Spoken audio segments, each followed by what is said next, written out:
Hi குட்டீஸ், இன்றைக்கி நம்ம சேனலில் 4th ஸ்டாண்டர்ட் தமிழ் ஒர்க் புக்கோட ஆன்சர்ஸ் தான் பார்க்க போகிறோம். அது இன்றைக்கி பார்க்க போகக்கூடிய லெசன் வந்து ஃபிஃப்த் லெசன் நமக்கு எழில் கொஞ்சம் அருவி பற்றி கொடுத்துருக்காங்க. பார்க்கலாமா? பாருங்கள், தொடர்களை படித்து செய்யக்கூடியவற்றிற்கு டிக் குறியீடும் செய்யக்கூடாதவற்றிற்கு இன்ட்டு குறியீடும் இடுக அப்படின்னு சொல்லி கேட்டிருக்காங்களா. பாருங்கள், நுழைவுச்சீட்டு வாங்க வேண்டும். ஒரு இடத்துக்கு போனால் நம்ம நுழைவுச்சீட்டு கட்டாயம் வாங்கணும் தானேப்பா, அது சரி. அப்போ டிக் குறியீடு. நெகிழி பொருட்களை பயன்படுத்தலாம். நெகிழி பொருட்கள்னால் பிளாஸ்டிக் பொருட்கள்லாம் யூஸ் பண்ணலாமா? பண்ணக்கூடாது. அதனால் அது இன்ட்டு குறியீடு. அடுத்து பாருங்கள், மலர்களை பறிக்கக்கூடாது சரிதானப்பா, அதனால அது டிக் குறியீடு. அடுத்து, ஆழமான பகுதிகளுக்கு சென்று குளிக்கலாம்.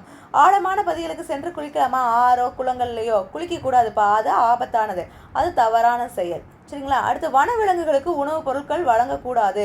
சரிதான்ப்பா, ஏன்னா அவங்களுக்கு தேவையான உணவுகளை அவங்களே தேடி எடுத்துக்கிடுவாங்க, நம்ம தேவையில்லாமல் கொடுக்க தேவையில்லை, அது சரிதான். சரிங்களா? அடுத்து பாருங்கள், படத்தில் உள்ளதை வர்ணித்து எழுதுவேன். இது பார்த்தீங்கன்னா ஒகேனக்கல் அருவி, இங்கேயும் அருவி தான், அருவியிலேருந்து தண்ணி விழுகுது. இது எப்படி எழுதலாம்? ஒகேனக்கல் அருவிக்கு பரிசலில் சென்று அங்கு இருக்கும் இயற்கை மயமான காட்சிகளை பார்ப்பதற்கு மிகவும் அழகாக இருந்தது. உங்களுக்கு என்ன தோணுதோ அதை இந்த இடத்துல நீங்கள் எழுதலாம். அதே மாதிரி, உயரமான பாறைகளின் மீது இருந்து வெள்ளியை உருக்கியது போல நீர் கொட்டும் காட்சி மிகவும் அற்புதமாக இருக்கிறது. அடுத்து பாருங்கள், உரையாடலை படித்து வினாக்களுக்கு விடையளி அப்படின்னு சொல்லி கேட்டிருக்காங்களா. அந்த உரையாடலை படிச்சுக்கோங்க. கீழே என்ன கொஸ்டின் கேட்டிருக்காங்கன்னா, இன்னிசைக்கு பிடித்த கடல் உணவு எது அப்படின்னு பார்த்தீங்கன்னா நண்டு. அடுத்து, இன்னிசை சுற்றுலா சென்ற ஊர் கன்னியாகுமரி. இங்கே இருக்கக்கூடிய ஆன்சர்ஸை இங்கே என்ன செஞ்சிடணும்? மார்க் பண்ணிடணும். சரிங்களா? அடுத்து பாருங்கள், பொருந்தாத ஒன்றை தேர்ந்தெடுத்து எழுது. இதில் என்னென்ன கொடுத்துருக்காங்கன்னா, மத்தி, சால்மன், எறால், சுறான்னு கொடுத்துருக்காங்க. ஆனால் பத்தியில் என்ன, இந்த உரையாடலில் என்ன இருந்துச்சுன்னா, மத்தி இருந்துச்சு, சால்மன் இருந்துச்சு, எறால் இருந்துச்சு, சுறா தான்ப்பா இல்லை. அப்போ இது பொருந்தாதுன்னா சுறா. சரிங்களாப்பா? அடுத்து பாருங்கள், உரையாடலில் உள்ள வினாத்தொடர் இரண்டினை எழுதுக. என்னென்ன வினாத்தொடர் இருந்துச்சுன்னா, இன்னிசை நீ எங்கே சென்றாய். அடுத்து, நீ என்ன மாதிரியான உணவுகளை உண்டாய். இது ரெண்டுமே இந்த உரையாடலில் இருந்த வினாத்தொடர். சரிங்களாப்பா? அடுத்து பாருங்கள், நீ சுற்றுலா செல்ல விரும்பும் ஊர் எது, ஏன் அப்படின்னு சொல்லி கேட்டிருக்காங்க. நான் சுற்றுலா செல்ல விரும்பும் ஊர் ஏற்காடு, ஏனெனில் அங்கு குளிர்ச்சியாக இருக்கும் அப்படின்னு சொல்லி. உங்களுக்கு எது பிடிக்குதோ அதை நீங்கள் இந்த இடத்துல எழுதலாம்.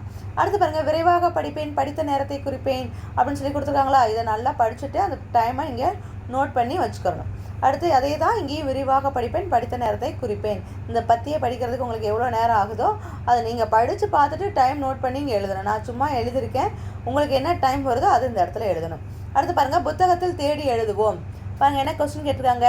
அழகோ அழகு என அங்கவை எதனை வர்ணித்தாள்.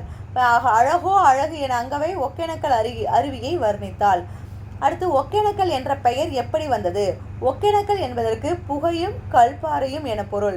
அதாவது கன்னடத்தில் ஒகே அப்படின்னா அது அருவி அப்படின்னு சொல்லி பொருள், அதனால தான் இந்த இதுக்கு ஒகேனக்கல் அப்படின்னு சொல்லி வந்திருக்கு. அடுத்து, சங்கவை கல்வெட்டை படித்து தெரிந்து கொண்டது என்ன. அதியமான் காலத்தை சேர்ந்த தேசநாதீஸ்வரர் கோவிலை கல்வெட்டை படித்து தெரிந்து கொண்டனர். அப்போ எதை பார்த்து தெரிந்துக்கிட்டாங்க? எந்த கோவில்? தேசநாதீஸ்வரர் கோவில். அடுத்து பார்த்தீங்கன்னா, உணவு உண்ட பின் சென்ற இடங்கள் யாவை. உணவு உண்ட பின் மான் பூங்கா, முதலை பண்ணை போன்ற இடங்களுக்கு சென்றனர். சரிங்களாப்பா? அடுத்து பாருங்கள், சொல்ல கேட்டு எழுதுவேன். உங்கள் டீச்சர் சொல்லக்கூடிய அந்த வார்த்தைகளையோ இல்லை வாக்கியங்களையோ அவங்க சொல்கிறத கேட்டுட்டு இந்த இடத்துல நீங்கள் எழுதணும். அடுத்து பாருங்கள், யார் எங்கே செல்ல வேண்டும். விளம்பரத்துடன் இணைப்பேன். பாருங்கள், பொங்கல் வைப்பதற்கு புதுப்பானை வாங்கி செல்ல வேண்டும். ஸோ குயவர்கிட்ட தானே இப்போ போகணும், இங்கே இணைக்கலாம். அடுத்து, போட்டிகள் தொடங்குவதற்குள் செல்ல வேண்டும். இங்கே விளையாட்டு போட்டி அப்படின்னு சொல்லி கொடுத்துருவாங்களா, அப்போ இதுக்கு இணைக்கலாம். அங்கே சென்று வந்ததும் நாம் காய்கறி தோட்டம் அமைக்கலாம். எங்கே போயிட்டு வந்தோனையும் விதை திருவிழா போயிட்டு வந்தால் விதைகள் நிறைய வாங்குவாங்களே, வாங்கிட்டு வந்தாங்கன்னா காய்கறி தோட்டம் அமைப்பாங்க. அடுத்து, உடலுக்கு நலம் தருவதை தெரிந்து செய்து சாப்பிடலாம். அப்போ இது உணவு திருவிழா. சரிங்களா? அடுத்து பாருங்கள், படிப்பும் உரிய இடங்களில் எடுத்து எழுதுவோம்.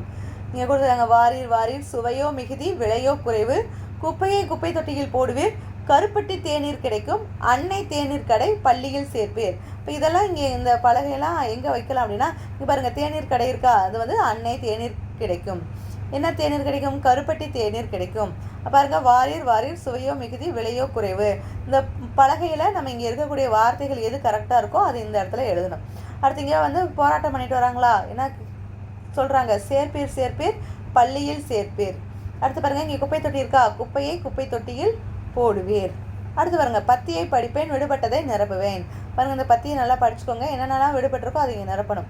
இதை பார்த்தோன்னையும் இங்கேயே நான் லைன் போட்டிருப்பேன். திருநெல்வேலி உங்களை வரவேற்கிறது, சுவையான பருப்பு சத்தான பருப்பு, சேர்ப்போம் சேர்ப்போம் குழந்தைகளை பள்ளியில் சேர்ப்போம், இங்கே பழச்சாறு கிடைக்கும். இந்த வாக்கியங்களில் எங்கெங்கே எழுதலான்னா இங்கே பாருங்கள், இங்கே குழந்தைகள் வச்சுருக்காங்களா, இங்கே தான் சேர்ப்போம் சேர்ப்போம் குழந்தைகளை பள்ளியில் சேர்ப்போம். இங்கே பழக்கடை இருக்கா, இங்கே பழச்சாறு கிடைக்கும். இங்கே பாருங்க, சுவையான பருப்பு சத்தான பருப்பு. நம்ம ரயில்வே ஸ்டேஷன்லலாம் அங்கே விளம்பர பலகை வச்சுருப்பாங்களா, அதில் விளம்பரப்படுத்திகிட்டே இருப்பாங்க. இங்கே திருநெல்வேலி உங்களை வரவேற்கிறது. சரிங்களா? அடுத்து பாருங்கள், பொருள் வேறுபாடு அறிவேன், தொடர்கள் எழுதுவேன். இங்கே பாருங்கள், மரத்தில் ஏறி ஏரியை பார்த்தான். இந்த ஏரிக்கும் இந்த ஏரி, சரிங்களா, இந்த ஏரினா மேலே ஏரின்னு அர்த்தம், மேலே ஏறுறாங்க மரத்தில். இந்த ஏரினா நீர்நிலைகளில் ஒன்று. அப்போ இந்த ரீக்கும் பொருள் வந்து வேறுபடுது. அது என்ன பொருளோ அதுக்கு ஏற்ற மாதிரி நம்ம வாக்கியங்களை எழுதணும். அடுத்து பாருங்கள், மலையில் ஏறும்போது மழை வந்தது. மலை அப்படின்னா மவுண்டைன், இந்த மாதிரி சிகரம் சொல்லுவோம்ல, இதுதான் மலை, அதுக்கு இந்த லை வரும். மழை அப்படின்னா ரெயின், மழை பெய்யுதுன்னு சொல்கிறோமா, அது இது. அப்போ மலையில் ஏறும்போது மழை வந்தது.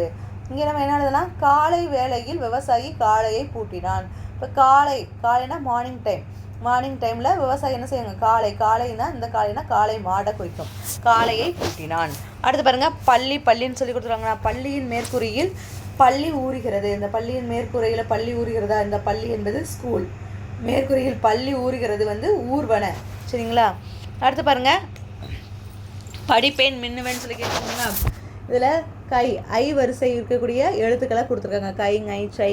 இதிலேருந்து வார்த்தைகள் எழுதலாமா, சட்டை, மெத்தை, வாழை, நன்மை, பானை, காடை, மாலை, கடை, வடை, தடை, திணை, மனை, மென்மை, தையல், கழை, பறை, சைகை, வைகை, சாலை, ஓலை. சரிங்களாப்பா?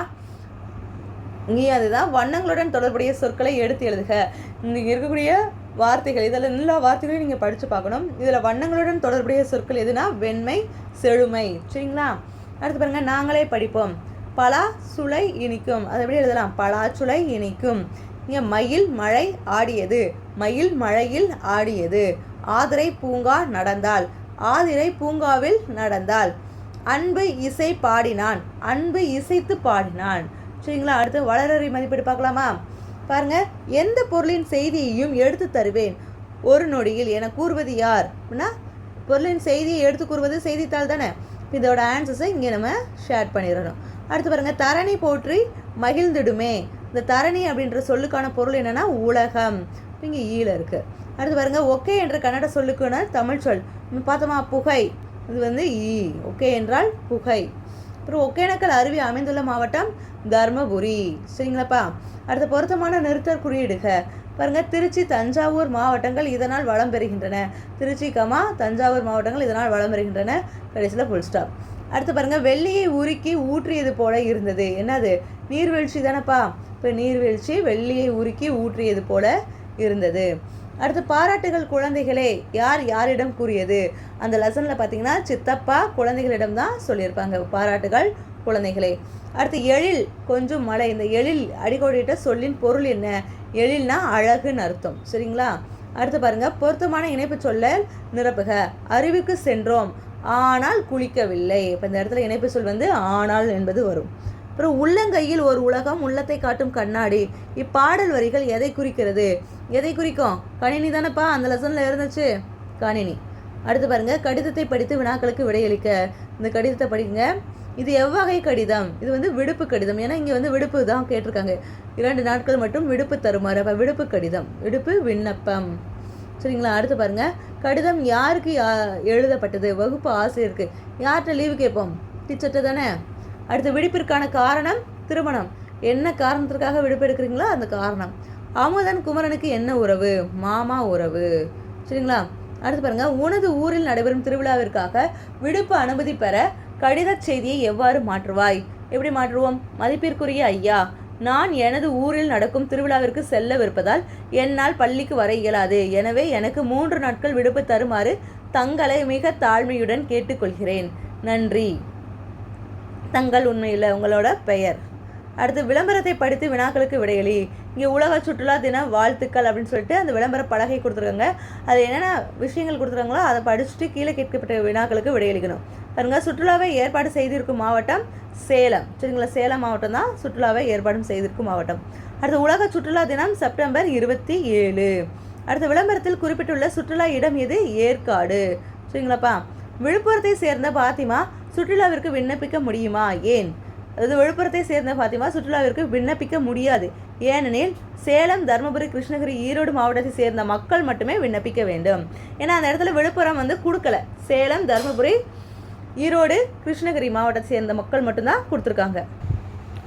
அடுத்து பாருங்கள், குறைந்த கட்டணத்தில் சுற்றுலா ஏற்பாடு செய்யப்பட்டுள்ளமைக்கான நோக்கம் யாது? என்ன நோக்கம் வந்து செப்டம்பர் 27 வந்து உலக சுற்றுலா தினம் என்பதால் குறைந்த கட்டணத்தில் சுற்றுலா ஏற்பாடு செய்யப்பட்டுள்ளது. சரிங்களாப்பா. அடுத்து பாருங்கள், கலைச்செல்வன் ஒரு படத்திற்குள் உள்ள வேறு படங்களை கண்டுபிடித்து எழுதியுள்ளான். நீங்களும் கண்டுபிடித்து எழுதுங்களேன். பாருங்கள், இந்த படங்கள் இங்கே ஷேடோ மாதிரி கொடுத்துருக்காங்களா, அதில் என்னென்ன படங்கள், என்னென்ன விலங்குகளின் படங்கள் இருக்குதுன்னு பார்க்கணும். சிங்கம், குரங்கு. அது மாதிரி இங்கே பார்த்தீங்கன்னா சிங்கம், யானை. இதில் யானை, குதிரை, இங்கே பூனை, நாய் எல்லாமே இருக்குது. நீங்கள் அதில் தெரியக்கூடிய எத்தனை படங்கள் தெரியுதோ அத்தனையும் நீங்கள் இங்கே எழுதலாம். அடுத்து பாருங்கள், இது வந்து முள்ளம்பன்றி, பூனை. இது பார்த்திங்கன்னா மரம், பறவை இருக்கா. இதில் பார்த்திங்கன்னா புலி, மனித குரங்கு. இங்கே புலி இருக்குது, இங்கே மனித குரங்கு இருக்கா. சரிங்கப்பா. அடுத்து பாருங்கள், இடிந்த கோட்டையை புதுப்பிக்க என்ன தேவை? கண்டுபிடிங்களேன். அதாவது மக்கள் அதிகமாக கூடுவது கூட்டம், உணவு உண்ண பயன்படுவது தட்டு, சமைக்க உதவுவது அடுப்பு, கோழி இடுவது முட்டை, நீண்ட காதுடன் வேகமாக ஓடுவது முயல், எறும்புகள் இருப்பது புற்று, காட்டிற்கு அரசனாக இருப்பது சிங்கம். இப்போ இதில் இருக்கக்கூடிய அந்த கலர் பண்ணக்கூடிய அந்த வண்ணம் இட்ட எழுத்துக்கள்லாம் எடுத்து எழுதணும் அப்படின்னா கீழே ஒரு கொஸ்டின் கேட்டுருக்காங்க பாருங்க. கோட்டையை புதுப்பிக்க என்ன வேணும்? கூட்டு முயற்சி. கு இட் டு மு யா இர் சி. கூட்டு முயற்சி இருந்தால் தான் கோட்டையை புதுப்பிக்க முடியும். அடுத்து பாருங்கள், படத்தை பார்த்து கலைச்செல்வனுக்கு தோன்றியதை எழுதியுள்ளான். நீங்களும் உங்களுக்கு தோன்றியதை எழுதுங்களேன் அப்படின்னு சொல்லி கேட்டிருக்காங்க. இந்த படத்தை பார்த்து, இந்த சோளம் பார்ப்பதற்கு என்னுடைய பாட்டி திரும்பி நிற்பது போல இருக்குது. பாருங்கள், இது சோளக்கதிர்.